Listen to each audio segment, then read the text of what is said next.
Olá! Hoje nós vamos começar com a seguinte reflexão. Você já parou para pensar sobre como é a vida de uma criança cega no ambiente escolar? Me chamo Viviane Calizário, estou hoje na Coordenadoria de Inclusão, sou especialista na área da educação especial, da área visual, psicóloga também. E nós tivemos a honra de estar aqui com duas pessoas, que é a Daiane e o professor Bill. E vamos falar sobre essa questão desse estudante, dessa criança no ambiente escolar. Olá, eu sou Daiane Bubalo, sou audiodescritora, consultora em audiodescrição, especialista em acessibilidade e estou aqui para contribuir um pouquinho com vocês. Eu sou o professor Bill, sou formado em fisioterapia, letras português, tenho também especialização na área da deficiência visual e também estou à disposição para contribuir. O que seria essa condição desse estudante quando chega na sala, quando chega no ambiente escolar? No ambiente escolar, isso é legal, isso é maravilhoso. Primeira coisa, a ambientação. A criança precisa reconhecer o lugar onde está chegando, ser informada, precisa ser conhecida e precisa começar a dominar o espaço físico. Claro que isso precisa ser lentamente.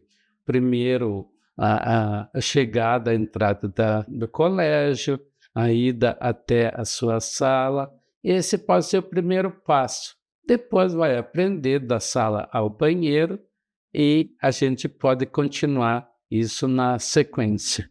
Eu acho que a criança ela precisa se sentir incluída, né? E claro que todo esse movimento que o professor Bill falou precisa ser feito e de uma maneira, Viviane, que isso não seja um evento. Né, a gente tem que tomar muito cuidado para não transformar essa criança com uma deficiência visual, ou seja qual for a deficiência, num evento, né, lá vem a criança quando vamos fazer, né, não, pode ser uma coisa sutil, assim como uma criança sem a deficiência aprender a ir no banheiro, a professora pode estar ali do lado, orientando, explicando, não precisa tornar um evento para a escola, né, essa inclusão. Na verdade, não deve, né? Isso tem que ser alguma coisa assim, planejada, né? Preparada, e que depois a criança vai conhecendo muitas pessoas, né? Além da professora, mas a, a pessoa que fica lá na frente atendendo, né? Outras pessoas como a inspetora, e assim por diante, até conhecer os coleguinhas. Como que foi para vocês? Eu sei que são situações diferentes, né, mas essa parte da escola, e hoje ainda, né, a questão da inclusão, vocês poderiam contar para nós? Eu comecei ainda. Primeiro, eu estudava em escola especial, na escola do Instituto Santa Luzia, em Porto Alegre, e depois na escola do Instituto Paranense de Cegos. Nas duas escolas, eu dominava totalmente o espaço, nós tínhamos muitas escadas na época, e a gente brincava pelas escadas de saltar dos degraus, de subir correndo para pegar algum colega, ou para escapar de outro. Então, a gente subia correndo as escadas, descia correndo também. Hoje em dia, fala-se muito em perigo, tá? Né? A gente não... Eu sou mais otimista, não gosto de pensar no perigo, e sim pensar que a gente deve estar bem à vontade, conhecer, e assim. Então, quando eu fui para uma escola, a gente chama de escola comum, eu já tinha meus 12 anos e, assim, eu senti que eu estava num ambiente diferente, que não era, assim, de pessoas com deficiência, que a gente talvez não fosse só meu. Então, eu fiquei um pouquinho encabulado, senti a falta de estímulo, né? Mas mesmo assim, eu fiquei bem à vontade, e dominei o espaço, mas faltou o estímulo para mim. O estímulo. Estímulo de alguém dizendo, olha, por que você está tenso? Vai sossegado, você sabe que não tem nada na frente, então solta. Eu não fui orientado, na época, a soltar a musculatura. Então, ele ficava tenso, e quanto mais tenso, pior fica. Então, eu acho que a criança ela precisa ser orientada nesse sentido, assim como também na questão de postura, na questão, por exemplo, facial, né? Sorria, para mim, sorria, você não sorri. Às vezes, a criança que é totalmente cega, às vezes ela fica com a musculatura mais tensa, inclusive da face, e às vezes não tem muito hábito de sorrir, então precisa ser estimulada. Que ótimo! Abre os olhos, olha para mim, onde eu estou? Olha para mim aqui, tá? Olha na minha voz. Estimular as expressões. Isto. Então, estimular as expressões faciais e também, lógico, mais tarde, a mímica mesmo. Excelente, professor. Existe eu diria um problema mesmo, né? Quando a pessoa ela nasce com a deficiência, ela precisa ter um outro estímulo, né? Como que uma criança aprende? Através do visual, né? O que você ensina uma criança? Dá tchauzinho. E você fica fazendo o gesto do tchauzinho para a criança te imitar. Uhum. Com a criança com deficiência visual, ela não vai ter esse olhar. Você tem que pegar, você tem que ensinar como é fazer o tchau. Ou não com a cabeça, ou sim com a cabeça. Né? Ela não tem esse estímulo visual. Você precisa ensinar, né, professor Bill? Você precisa ensinar o movimento para que essa pessoa, né, essa criança entenda. Assim como a professora lá na frente não pode, né? Aqui está, ali está. Aqui aonde? À direita, à esquerda, mais para cima do quadro, mais para baixo do quadro, né? À sua direita nós temos o colega fulano de tal, à sua esquerda. Precisa desse estímulo para que essa criança entenda o ambiente e para que ela possa estar incluída nesses movimentos também, por que não? Na verdade, é uma descrição do visual. Exatamente. Positivo, como que é positivo? Positivo, você fecha a mãozinha e ergue o polegar. Uhum. É assim mesmo, isto, correto, fez certinho. E a questão da alimentação, se pensarmos, né, no CMEs, a criança está lá pequenininha, o engatinhar, o começar a andar, a própria alimentação em si. Por exemplo, nós já percebemos que tem alguns locais, né, que vamos fazer as visitas e que a professora, às vezes o profissional de apoio, acaba ficando tão próximo àquela criança que super protege. Então, não estimula no sentido de pegar ali a colher, até sentir o próprio alimento, né? E acaba dando o alimento para a criança na boca e não descreve também, enfim. Tá. E como é que surge esse alimento, né? Do céu? Como que é isso? A gente pode começar já na máxima que proteção demais desprotege, né? Quanto mais essa pessoa do apoio, né? Esse profissional do apoio estiver ali protegendo família, professor, enfim, seja lá quem for, quanto mais proteger, mais vai desproteger, né? Caiu do céu? Não. Explicar de onde veio, como veio, né? Deixar tocar, é muito importante o toque. A pessoa ela não tem o visual, né? Já está cozida, a comida já está preparada, mas tentar trazer para essa criança, talvez no momento em que esse alimento ainda esteja cru, para que possa tocar, para que possa entender, para que possa saber como é a textura, o cheiro, né? Para depois vir a questão do gosto. Dá tudo mastigadinho, já digo ali, né? Não é de grande valia, não. Acredito que acaba fazendo até um atraso, né? Um atraso, porque eu já vivenciei num evento escolar, inclusive, onde um dos professores perguntou se a criança queria uma coxinha. A criança não sabia o que era uma coxinha. Ela nunca tinha tocado numa coxinha, nunca tinha comido uma coxinha, não sabia o que era. E o profissional estava descrevendo ali, é uma bolinha que tem uma pontinha. Não, eu nunca comi. Então vai deixar tocar, né? Não tem problema. A gente depois limpa a mão. Ótimo. E- Não?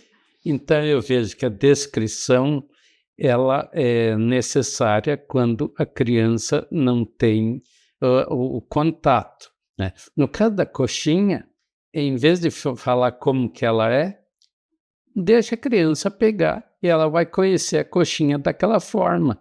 Pode, de repente, explicar que tem maiores, menores, mas o formato deverá ser mais ou menos aquele. Então, isso é interessante. E sempre deixar que a criança faça aquilo que ela pode. Se ela está numa idade, por exemplo, de descascar uma banana, ela deve descascar. Então, uma vez eu tinha um aluno já grandinho que ele não conhecia uma banana sem descascar. Então, a mãe muitas vezes já dava a banana, inclusive amassada. Só faltava mastigar para o menino. Sim, essa parte, né, onde a Dai coloca, né, a super proteção desprotege. Incrível. Então, essa fala, ela cabe muito sobre a forma que a família também, a maneira que essa família vê essa criança, né, tentando, assim, muitas vezes, poupar, né? Eu vou poupar, eu não quero que caia, eu não quero que, de repente, a própria questão de bullying, enfim, e acaba realmente desprotegendo, porque o nosso desenvolvimento, ele segue. A nossa evolução, ela precisa ser continuada. E em relação a vocês, sobre essa parte dessa proteção, o que vocês, como pessoas, né, que estão ali vivenciando, o que vocês têm para falar enquanto essa família, né, mesmo sendo adultos, o que vocês acham que até aqui, ok? Mas eu gostaria de voltar ainda, professora, à questão do gatinhar. Uhum. O engatinhar é muito interessante. A criança, por si só, ela já brinca bastante pelo chão, não é? E eu brinquei bastante pelo chão até meus 9, 10 anos. Eu brincava muito pelo chão, porque às vezes não tinha meninos para jogar futebol comigo e eu jogava sozinho. E eu chutava, na verdade não tinha condições de ter uma bola, eu tinha algum produto de plástico, algum recipiente de perfume, e eu chutava aquilo lá que tinha. E muitas vezes ele parava e eu não conseguia encontrar. Então eu lançava a estratégia de me colocar de atravessado pelo corredor até encontrar. E achei muito interessante, porque de vez em quando eu encontrava uma saída de água, por exemplo, rente ao chão, e eu descobri. Então, eu estava na fase da descoberta, mesmo sendo maiorzinho. Eu achava assim, bem interessante quando eu encontrava uma saída de água, por exemplo, que era uma coisa que não estava visível, não estava acessível, e eu, por estar ali vendo detalhes pequenos, encontrava e descobria. Olha, essa questão da curiosidade, né, esse despertar, isso nós chamamos realmente de aprendizagem, né, o explorar aquele espaço, o rastreamento deste corpo. Então, eu até costumo dizer que a gente só consegue realmente aprender quando passa pelo nosso corpo. Aí sim você aprende. Nessa questão corporal, eu concordo plenamente com vocês, né? Principalmente, claro, estamos falando de pessoas que não enxergam, né? É o toque, é o corpo, é o sentir, né? A audição. Veja a importância do professor Bill falar que descobriu a água. É incrível isso. E entrando nessa questão da família, eu penso assim, quando eu fiquei cega, né? Eu sempre pensei, eu vou sair de casa. Se eu começar a pensar, podem me assaltar, podem levar minha bolsa, pode ter um buraco no meio do caminho, eu posso não voltar para casa porque eu me perdi. A gente não vai. Então, se os pais pensarem assim, não vai acontecer. E a criança com deficiência ou sem deficiência corre o mesmo risco, né?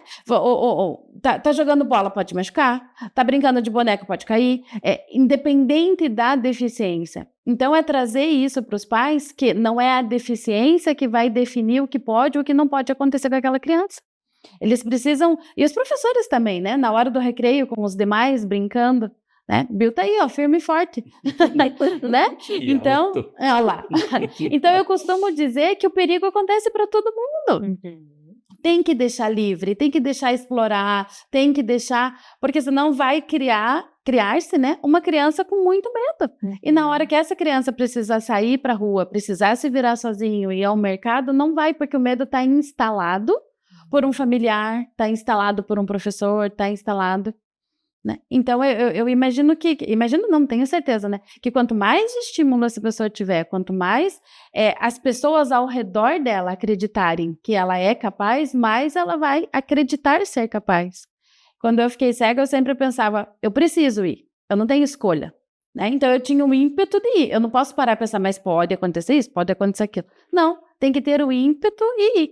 E o apoio da família é sempre fundamental, no sentido de que você consegue. Vai, qualquer coisa eu tô por aqui, qualquer coisa liga. Sabe aquela história, né? Qualquer coisa liga. Então, a pessoa ela tem que ter essa... a pessoa que eu digo sem deficiência, né? O familiar acreditar que a pessoa com deficiência pode tanto quanto uma pessoa sem deficiência. Uma vez eu conheci uma professora que ela costumava dizer que a pessoa que não enxerga, ela não é de vidro.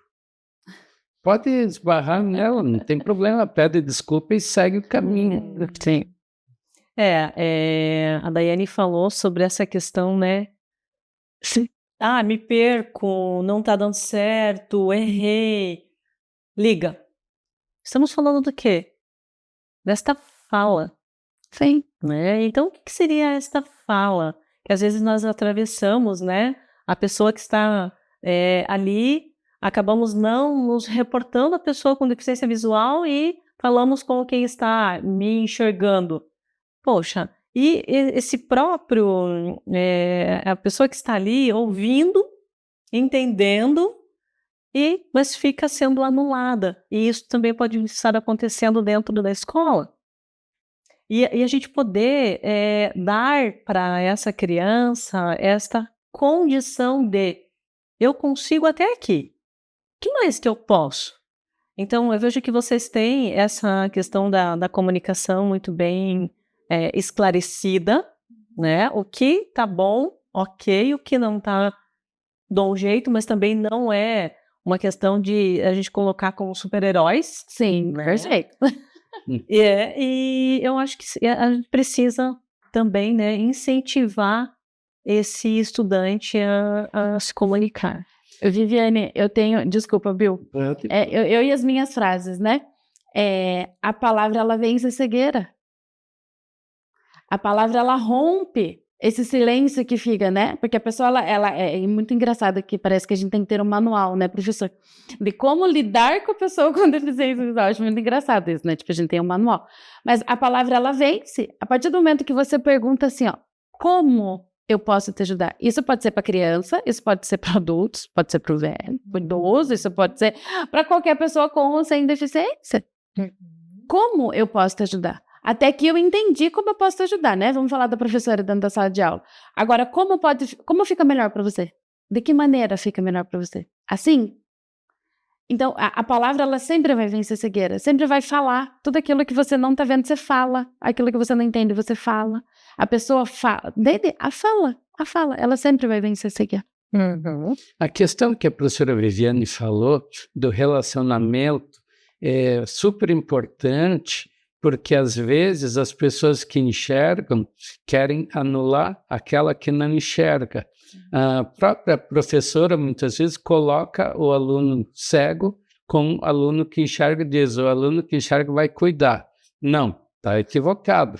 Eu, há pouco tempo, fui fazer um curso no Rio de Janeiro e Então, lá pelas tantas, a professora apresentou um vídeo e pediu para um colega, falou assim, você descreve o vídeo para o Bill?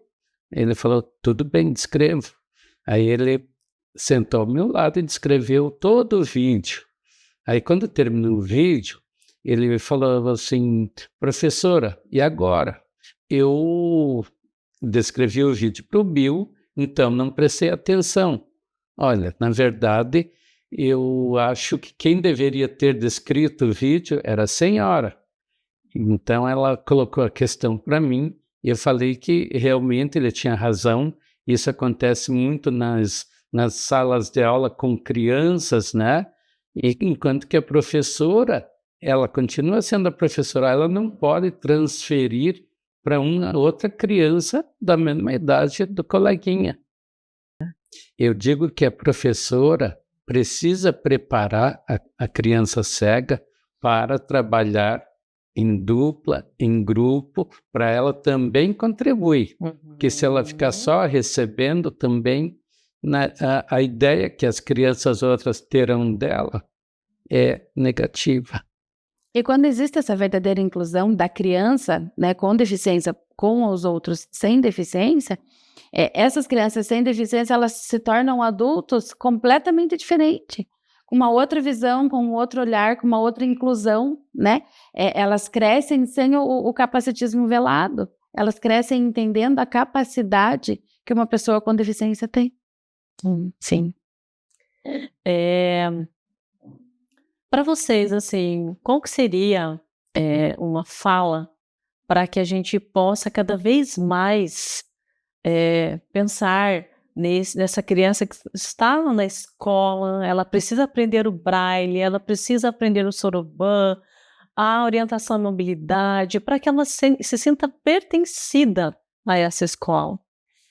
Eu acho que a escola, os professores, a comunidade escolar precisa estar consciente da estimulação da criança com deficiência visual. A criança, como eu falei, a criança precisa conhecer seu colégio, precisa dominar os espaços. Pode demorar um pouquinho, mas pode, mas deve. Ela deve ter o seu material consigo, ao seu dispor. Ela deve ser cobrada. A professora precisa saber que vai começar a aula e se a criança cega vai escrever, cadê seu material? Devia estar em cima da carteira já. Não precisa esperar a professora mandar. Então, a criança deve guardar seu material, né? A criança tem que participar como aquelas que enxergam, talvez de maneira diferente. No entanto, na mesma medida. Perfeito. O que falar depois disso, né, professor Bill? É olhar para aquela pessoa, eu sempre falo assim, é olhar para aquela criança e ver a criança, depois a deficiência, né? Por isso é uma criança com deficiência, é uma pessoa com deficiência. Sempre lembrar que antes da deficiência existe uma criança, com sonhos, com desejos, que precisa ser estimulada a vir. Ela precisa ser estimulada para ela querer ser sempre mais, para poder chegar como um professor Bill hoje e dizer eu tenho isso, eu tenho aquilo, eu tenho pós, eu tenho doutorado. Porque quanto menos essa criança for estimulada, menos ela vai querer estudar. Aí eu vou lá para a escola e aí eu não aprendo nada, e aí eu não sei nada, me deixam de lado. Que estímulo ela tem para ir lá, né? E eu acho que a escola em si, né, os professores, os profissionais da escola que ficam com aquela criança, elas precisam falar a mesma língua. Elas precisam entender até onde aquela criança consegue ir com ajuda, sem ajuda, até onde precisa da ajuda, para não virar uma criança funcional. Que ótimo. Então, quando os orientadores dos CAEs, dos SEMAIs, quando eles forem orientar, que não seja, de repente, uma orientação para uma única professora. É claro, quando é específico, mas um assunto mais geral que reúna toda a comunidade escolar. Então, nós estamos falando aqui sobre essa criança, né, que está lá, esse estudante, SEMEI, as escolas da Rede Municipal de Curitiba. nós queremos cada vez mais oportunizar, né? Essa criança, ela tem a condição. O que nós vemos é, às vezes, o incapacitismo que não é dela, não é gerado dela. É alguém que acabou vendo aquilo como falta. Então, nesta falta é que eu vou aparecendo, e às vezes eu fico maior do que realmente ela teria e tem para mostrar essas possibilidades, esse crescimento, essa questão que o senhor colocou agora há pouco, né, desta aprendizagem do aprendo, construo, erro, vou mais uma vez, aprendo, tento, erro, e é nessa questão que a gente precisa mostrar que todo dia é dia de aprender. A Daiane havia falado sobre se perder, né? As pessoas que enxergam também se perdem, só que elas têm um recurso que é o visual e às vezes contempla e às vezes também precisa usar a fala perguntando para alguém. Sim. É por isso que eu digo, né, professor? Antes da deficiência tem uma pessoa que se perde, que precisa de ajuda, né?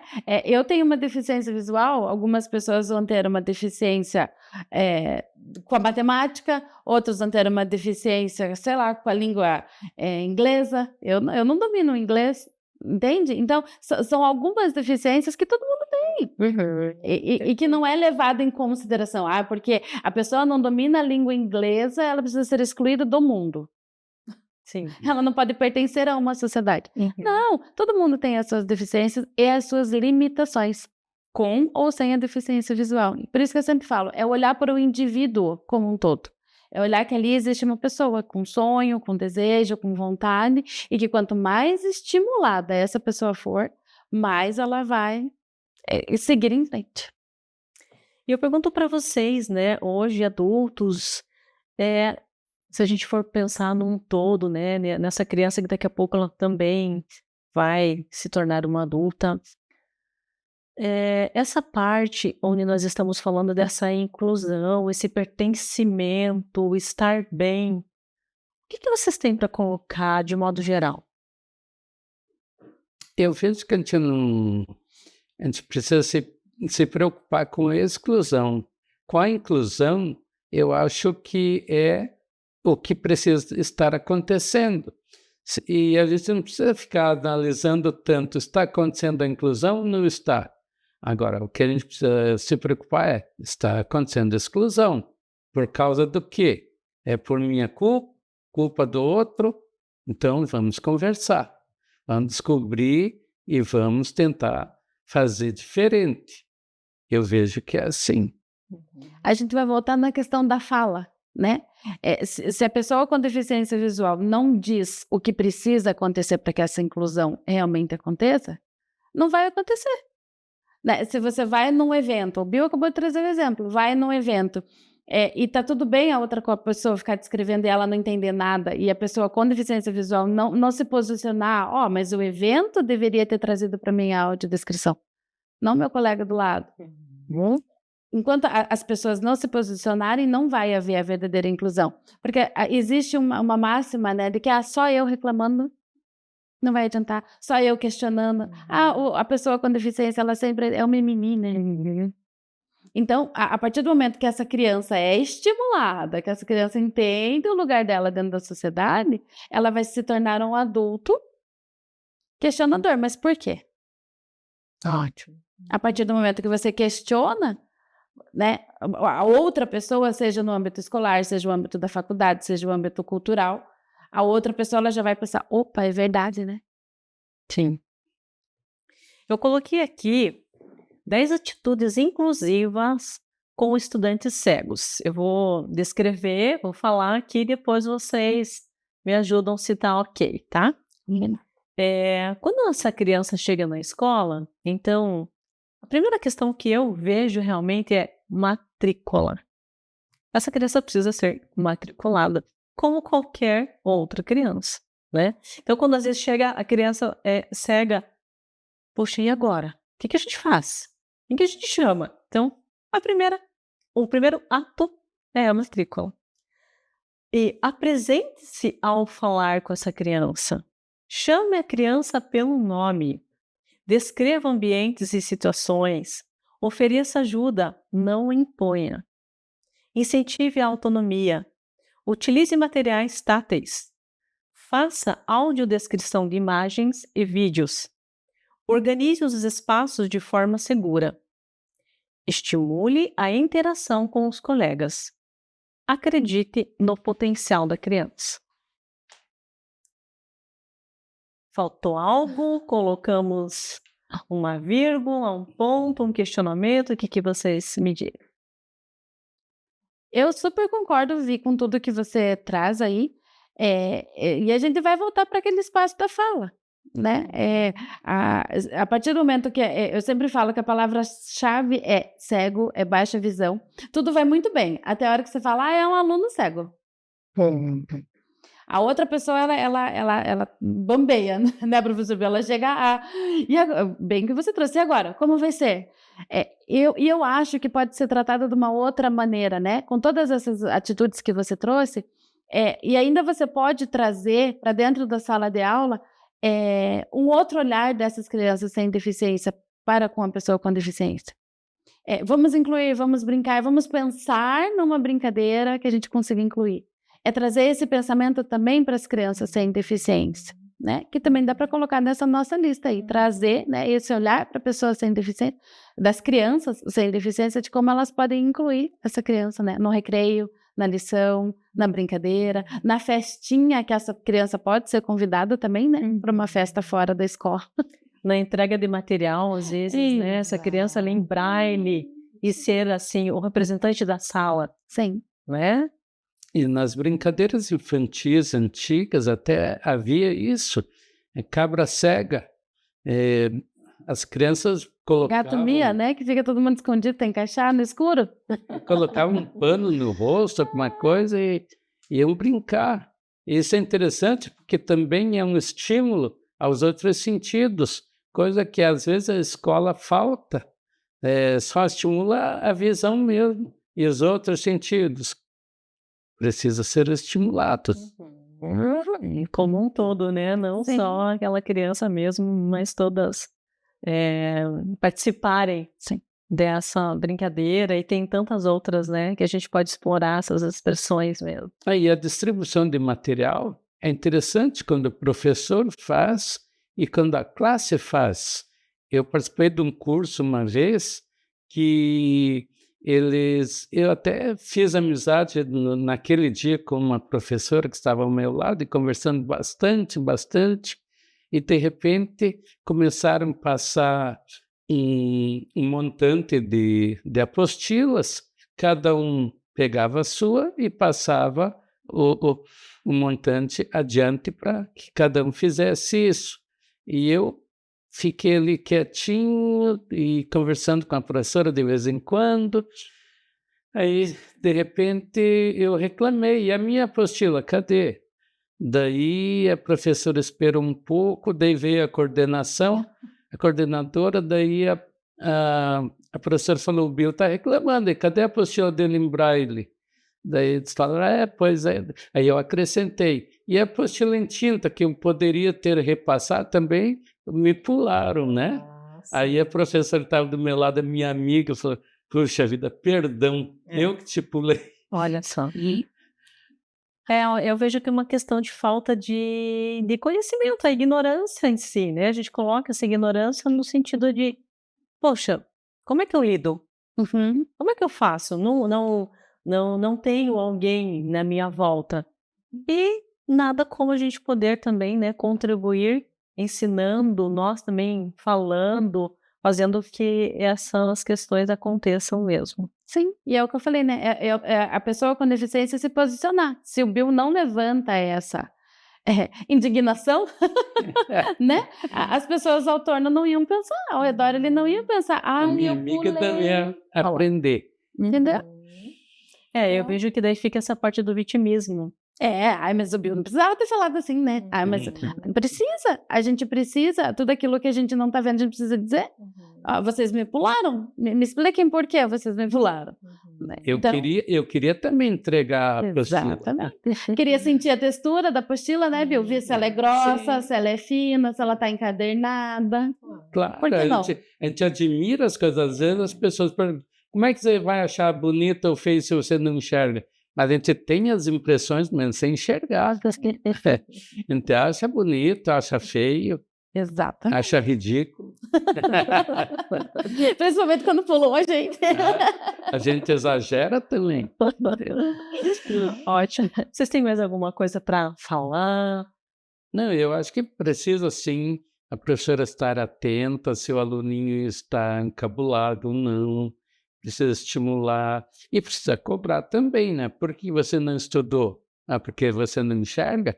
Não, mas você tem que estudar igual os outros, tem que dedicar tempo, não é? Tem que passar bastante tarefa para casa. Que tem uma rotina, né? Sim, para o aluno ter trabalho em casa, não é só na escola. A gente não estuda só na escola. Ele precisa ter também, escreva lá o nome da sua rua. É importante o aluno cego saber que mora na rua tal. E às vezes a criança não sabe, deixa sempre muito por conta dos outros. Não é? Quando a gente entra num carro, a gente precisa ter noção de onde que está indo, que rua que é, para onde que bairro que é próximo. É muito importante toda essa orientação, toda essa narrativa, é super importante. Às vezes fica meio enjoativo para os que estão em volta, mas é preciso fazer. Às vezes eu pergunto, porque eu também preciso saber. Ótimo. Eu volto a dizer, é olhar essa criança como um todo. É olhar essa criança como criança, né? E estimular e acreditar que ela pode, porque muitas vezes a pessoa, o profissional, né, a professora, ela já olha, não vai fazer isso, não dá, não consegue, entende? Quem disse que não consegue? Quem disse que não dá? Né? Uma adaptação, uma maneira diferente de olhar para aquilo, dá. Então é acreditar. Uma vez eu fui participar de um curso para professores e a professora de dança pediu para a gente fazer alguns movimentos e eu estava meio encabulado por não estar vendo o movimento dos outros, com medo de fazer um movimento meio fora de jeito, fora do normal. E acho que uma professora deve ter feito um gesto lá para a professora do curso, e ela falou assim, cada um faz o que pode. E eu percebi que era comigo, falei assim, eu posso tudo. Mas foi uma salva de palmas e a professora do curso, então, veio a dançar comigo. Ai, que bacana, que ótimo. É isso, ela olhou para o todo. Né? De uma forma errada, né? A princípio, faz o que pode, então o Bill não pode nada, não faz nada. Mas ela teve a vontade, né, de ir lá pegar o Bill e falar, ó, vocês têm. É acreditar. E nós vemos assim, né, essa parte de, às vezes, se coloco muito à exposição eu também tenho que estar dando mais condições, né? E esse professor tem que estar atento mesmo, né? Essa professora que até onde eu vou? Aqui, mas que mais? E ele? Até onde ele vai? Não existe, de repente, um limite. É fazer com que essa expressão, esse conhecimento, essa habilidade, ela venha cada vez mais, né, aflorar. Enfim, a gente não limitar mesmo. E eu acho importante, Viviane, pensar que o CMEI, ele é a base dessa criança. É a preparação dessa criança para a vida escolar. O Bill trouxe o exemplo, né? Quando ele estava com os 12 anos, que ele foi para uma outra escola, ele se sentiu um pouco perdido. Então, que base esse profissional, esse professor, esse apoio, tá ali para dar para essa criança, para ela ir para a vida? Eu posso dar mais um depoimento? Claro. Depoimento, sim, de como não se deve fazer. Então, eu lá na escola, com 12 anos, tinha um professor de matemática, ele entrava na sala, na época, quando o professor entrava, todo mundo devia levantar. Então, ele entrava, todo mundo levantava, eu percebia pelo ambiente, pelo barulho, pelo silêncio, e levantava também. E ele chegava para mim e dizia, você não precisa levantar. Então, eu sentava. Mas no dia seguinte, ele entrava na sala, o ritual era o mesmo, e eu em pé. E ele, você não precisa sentar, não precisa levantar. Então, eu sentava, e até que para o final do ano, como eu fui persistente, ele tomou uma outra atitude. Ele entrava na sala, todo mundo levantava, eu também, claro, né? E ele, então, passou a fazer o seguinte, mandava sentar um por um, e eu era o último. Mas, assim, isso não me afetou em nada, porque eu sempre achei que eu posso ser o primeiro, posso ser o intermediário, e se eu for o último, paciência, não é? Então, isso não me afetou, se era algum castigo, se não era. Então, De alguém ia repente, ser o último. que bom, né, essa questão sua que você coloca, né, desse pertencimento, professor, que você é uma pessoa que se entende. Mas eu vejo que a falta de conhecimento, né, quando a gente fala dessa superproteção, de: "Poxa, será que ele vai cair?", né, quando eu falo assim: "Todos levantem menos você", será que ele pode cair? Será que ele vai se machucar? O que acontece? Então, voltamos a falar nesse poupar. Sim. Às vezes acontece. Para o esforço. Esforçar, todo mundo precisa se esforçar para melhorar. Se não se esforçar, não melhora. Porque a gente está falando uma questão do não enxergar, mas as outras partes Sim. funciona tudo super bem. Se você tivesse sentado de repente, né, numa cadeira de rodas, estaria de repente com a perna quebrada, alguma coisa nessa situação, Aí A outra justifica. situação. ok, mas não, né? Eu não enxergo, mas o restante do meu corpo funciona e eu preciso colocar isso também, né? Eu sempre brinco, quando a gente está em determinado lugar, né? Ah, mas tem escada. Eu falo, fique tranquila, a deficiência é só no olho, a perna ainda está funcionando. Não, mas é interessante que eu tenho um outro depoimento contrário do meu. Esses tempos eu encontrei um colega meu também com um pouco mais de idade, uns 3 ou 4 anos mais que eu, e ele falava, você estudou naquele colégio? Eu falei, estudei. Conheceu o tal professor? Conheci. Então, quando eu parei de estudar muito cedo, ele falou e disse assim, eu estava no colégio, na sala, sentadinho lá, e quando a professora entrou, ele não levantou. E daí a professora foi e perguntou para ele, por que você não levantou quando eu entrei? Daí um menino de trás que respondeu, ele é cego, professora. Ela disse, não, ele é mal educado. Olha, Perfeito. como é que, né? Como que o menino não saberia, né? O momento que ela chega, enfim, e aí? Ele tinha que estar atento, né? A movimentação, como o Bill falou, né, professor? Quando os outros levantavam, o professor ouvia eles se levantando, ele levantava. Exatamente. Existe um movimento, né? Sim. Não é porque eu não enxergo, mas Existe a energia isso, no a ambiente, né? percepção, os reflexos estão ali para poder também, né? Novamente o corpo, né? O corpo sentindo. O corpo. Mas eu agradeço, né, a participação de vocês. Como eu falei, eu gostaria que o mundo pudesse ouvi-los, porque vocês têm muito a contribuir sempre. Então, em nome, né, da Secretaria Municipal da Educação, da Coordenadoria de Inclusão, ficamos muito gratos mesmo por estarem aqui disponibilizando desse tempo de vocês para contribuir com os nossos profissionais.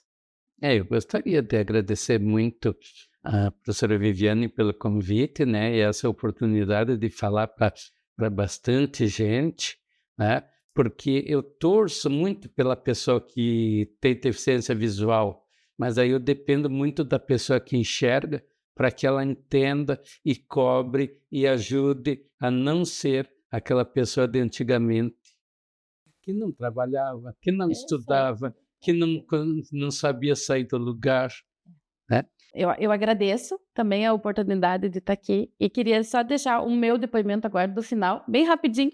É quando o Bill fala, né, essa pessoa de antigamente, quando eu fiquei cega, eu só tinha essa visão, né, das pessoas com deficiência que não trabalhavam, que não queriam evoluir, e eu tinha muito medo de ser assim, de pensar como, não o fato de ser assim, mas de pensar, o que eu vou fazer? Eu não quero ser assim, eu quero evoluir, eu quero ser uma pessoa diferente, eu quero ir atrás dos meus ideais, eu tinha só 23 anos. Então, ter esses exemplos, né? O exemplo, ele te leva para a vida. Então, quando eu pensei e falei, eu quero fazer diferente, eu fui fazer diferente. E a gente precisa dessas pessoas que enxergam, vocês, os profissionais, né? Acreditando nessa pessoa que está ali, nessa criança que está ali, precisa acreditar nela para que ela seja um adulto com vontades, com desejos, com profissões e sem medo. Olá, pessoal. Estou aqui no final da nossa formação para falar para vocês o quão importante é esse momento formativo. Esse tempo que a gente dedica para estudar um pouco, entender um pouco mais sobre a inclusão das pessoas com deficiência. Ouvimos o professor Bill, a Daiane, a professora Viviane, que estava ali como mediadora da conversa, trazendo para nós várias situações que eles vivenciaram enquanto pessoas com deficiência visual. E qual é o nosso entendimento sobre esse momento formativo? É que ele possa ajudá-los nas demandas com as crianças que vocês acompanham nas unidades educacionais. Sempre pensando, ele é capaz, ele aprende, vou desenvolver a autonomia desse estudante, vou desenvolver a autonomia dessa criança. Quando o professor Bill traz ali sobre a ambientação do espaço para a pessoa com deficiência visual, vou descrever o espaço, vou descrever o que acontece para que a pessoa possa se ambientar mesmo, né? E ficar tranquila naquele espaço. Sempre trabalhando com autonomia. Quando também a Daiane trouxe sobre que a palavra vence a cegueira. Então, considera a pessoa, pergunta se ela precisa de ajuda, pergunta se ela está se sentindo à vontade. Então, sempre considerar a pessoa, independente da sua deficiência. Então, esse é o nosso grande desafio. Enquanto pessoas que vivem numa sociedade inclusiva e também como profissional de apoio aí na unidade educacional.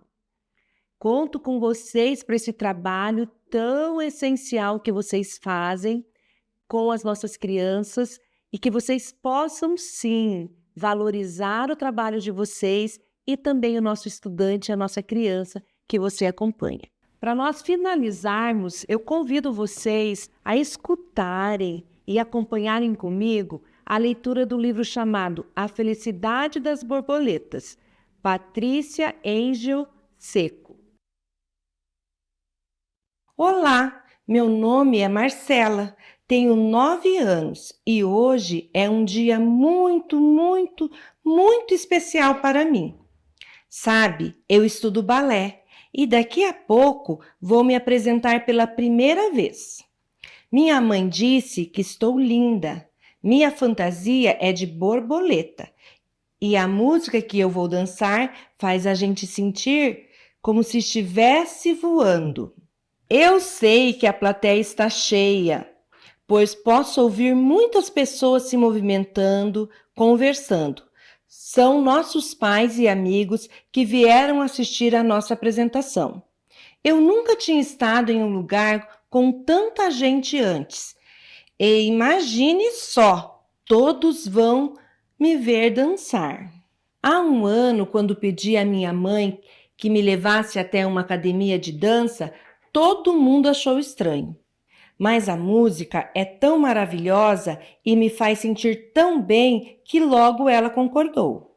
Minha professora é muito especial. Ela me apresentou às outras crianças, explicou como poderiam me ajudar a ser uma bailarina. E hoje Elas são minhas melhores amigas. No mês passado, quando eu perguntei o que era uma borboleta, minhas amigas trouxeram muitas para mim. Fizeram com que eu sentisse suas asas delicadas e depois me ajudaram a soltá-las. Eu sei que elas voaram para bem longe, felizes e livres. Eu sei disso porque há coisas muito especiais que só se veem com o coração. Por exemplo, a felicidade das borboletas e as crianças especiais, como eu, que veem tudo com o coração. E agora chegou nossa vez. Eu e minhas amigas vamos entrar no palco e dançar a dança das borboletas. Para mim, a mesma que elas dançaram quando nós as soltamos. Só queria que todas as pessoas que estão na plateia pudessem sentir o que eu sinto, que mesmo sem poder ver com os olhos, posso enxergar a felicidade no coração de cada uma de nós. Um sentimento tão especial que é capaz de nos fazer voar, livres como borboletas. Marcela nasceu cega, nunca viu o pôr do sol ou as cores de um jardim florido, mas conhece o sorriso de seus pais e o abraço de seus amigos, pois Marcela é muito querida e amada. Como toda criança, Marcela gosta de brincadeiras, de boneca, de bicicleta, de parquinho, de música, de piscina e muito mais. E também, como toda e qualquer criança, precisou de ajuda para ganhar confiança, para aprender coisas novas. Graças a todo esse amor, a cada dia que passa, desenvolve novas habilidades. E Marcela tem muitas, como a de enxergar a felicidade com o coração. As coisas mais belas da vida não podem ser vistas ou tocadas. Elas precisam ser sentidas com o coração. Helen Keller.